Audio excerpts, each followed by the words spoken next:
Welcome to our knowledge area summaries for the PMP exam. If you haven't watched the previous episodes, I would recommend you do that.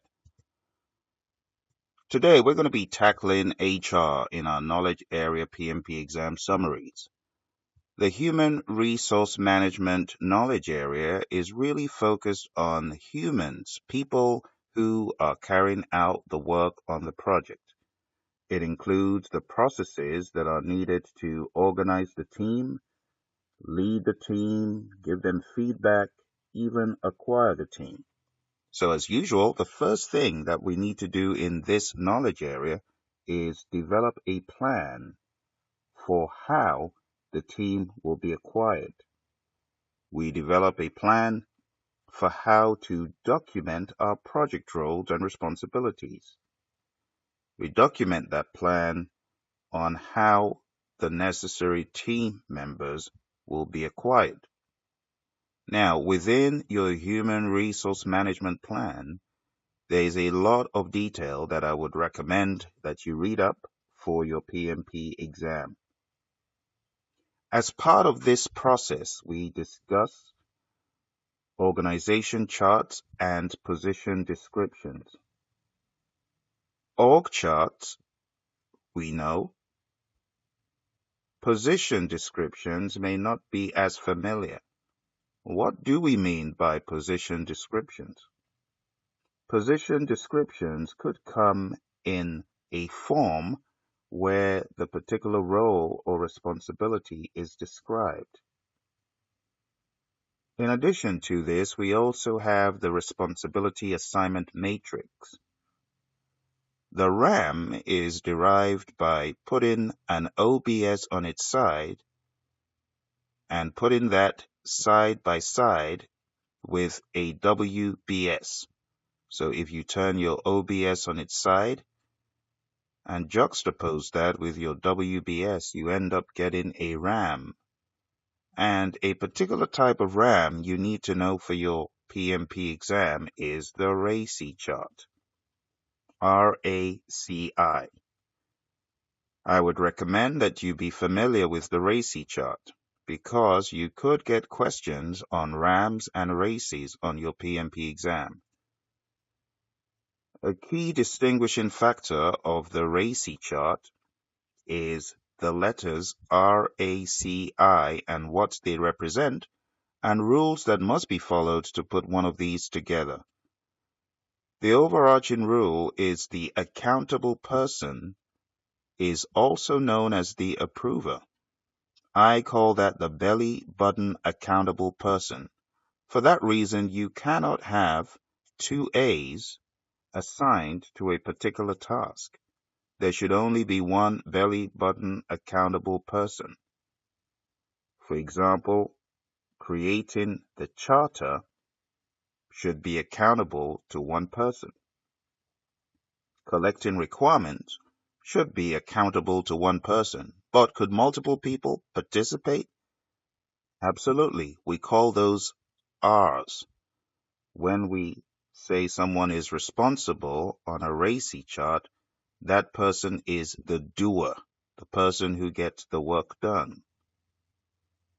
When we talk about C, it means consultative, and there could be multiple C's on a project, and I, informational purposes only, inform that person or those people.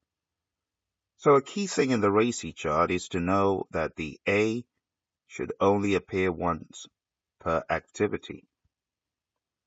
Also in Plan Human Resource Management, we have a particular technique known as networking, informal interaction with other people in the firm or outside of the firm to understand the possibilities of hiring resources, acquiring resources, assigning them on your team. Also, as you study for the PMP exam, be sure to cover organizational theories, Maslow's theory, McGregor's theory of X and Y. In the case of Maslow's theory, know the 5 levels in that pyramid from beginning to end. Know the lowest level and the highest level.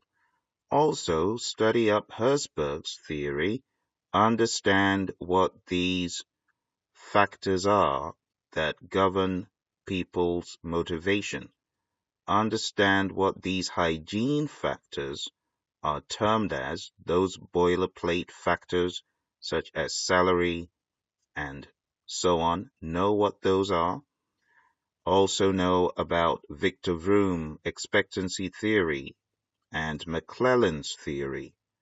You may even want to read up on what theory Z means just in case you come across such terms on your exam. Now, after you get done with planned human resource management, you come out with a human resource management plan. The human resource management plan contains a lot of detail, and I would highly recommend that you know this detail. Let's talk about the detail in the human resource management plan. At a high level, we have in the human resource management plan roles and responsibilities defined. These roles and responsibilities could be further clarified by discussing the competency role, add in some organization charts, and a very important feature of the Human Resource Management Plan is the Staffing Management Plan. In the Staffing Management Plan, topics such as staff acquisition, how to acquire the team, resource calendars and formats, resource histograms and formats, staff release plan, training needs, and recognition and rewards. Did you notice that I talked about staff release plan? What is the plan for releasing the team? You could easily get questions about how the team members know when they will be released. You can also get questions on recognition and rewards. This topic is included within the staffing management plan. So if you haven't noticed, within the human resource management plan, you have the staffing management plan. And within the staffing management plan, you have the staff release plan and lots of other surrounding detail. This is a very important topic for you to master for your exam. After you get done with your human resource management plan, the next process that you go into is acquire project team. In the acquire project team process, you are acquiring the team based on the actions carried out as you planned how to acquire the team. We could have pre-assigned team members. We could negotiate for team members. We could be negotiating with hiring managers within the firm or even external bodies. We then acquire the team, either internal or external. We could have virtual teams, geographically dispersed team members. And how do we acquire the team? We use certain criteria. It's called multi-criteria decision analysis, which means various criteria such as expertise and skill and cost of those resources, different factors, different criteria are considered. A major output of acquiring the project team is project staff assignments. These are the assignments that staff members have been given as part of the work to complete on the project. We also have resource calendars, another very important output. And that takes us to the next process called Develop Project Team. In this process, team members are being trained, they are being developed, their skills and their competency levels may be enhanced, they may be sent for team building. So in this process, major goal is to equip the team with the skills and to enhance their performance as needed on the project. What is the benefit? It should result in improved team synergies, the ability to work together as a team more effectively, and also motivated individuals and a reduced staff turnover rate. The major output from this is called team performance assessment. If you send a team for training, you should assess them to make sure that their competencies have been improved to the desired level. As part of develop project team, we could send our team for training, team building, establish ground rules, co-locate the team, which is put them in a tight matrix in the same geographic location. We could also use recognition and rewards, and that means for your exam, you should be aware of the powers of the project manager. You should also be aware of leadership styles of the project manager where this is concerned. And that takes us to our next process, manage project team. In this process, the project manager or functional manager is giving the team feedback.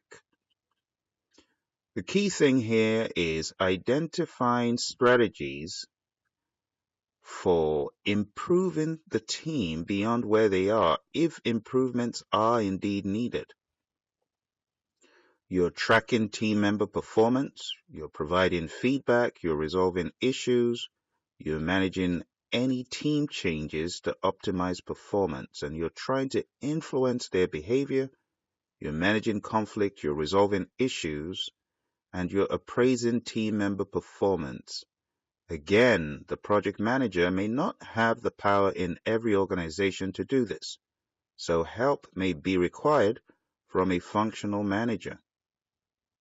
So the key things here are you have your team performance assessments, and in these team performance assessments, we can glean if the team has achieved the level of expertise. Now, that is an input to this process.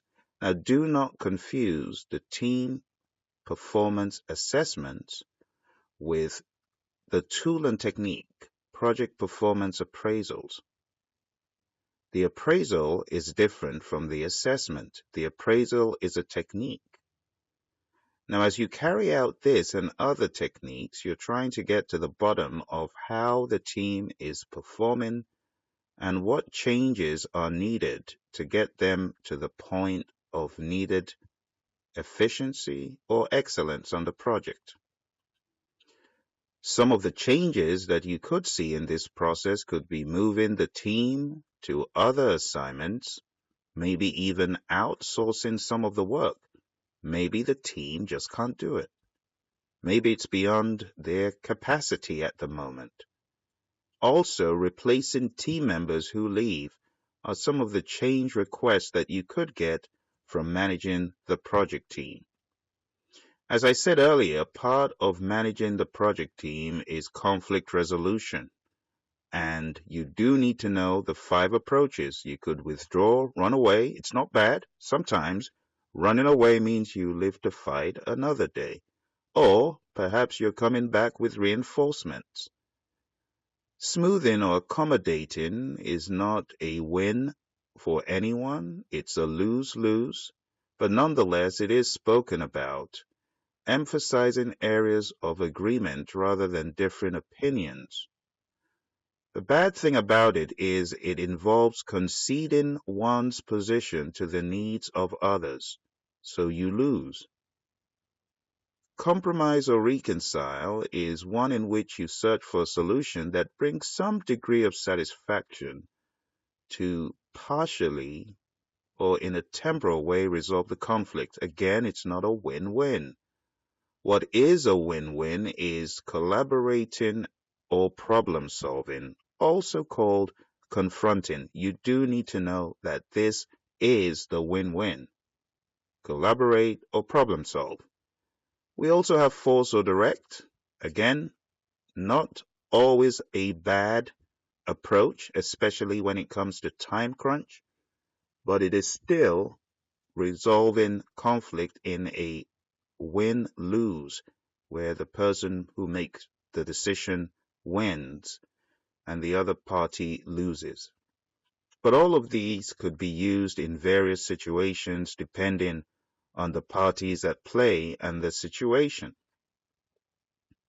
A very big tool and technique here is called interpersonal skills. I would recommend reading this up in Appendix X3 in more detail, because this is where leadership and influencing and effective decision making is talked about in a lot of detail. You definitely want to know the PMI's perspective in Appendix X3 in the PMBOK Guide 5th edition.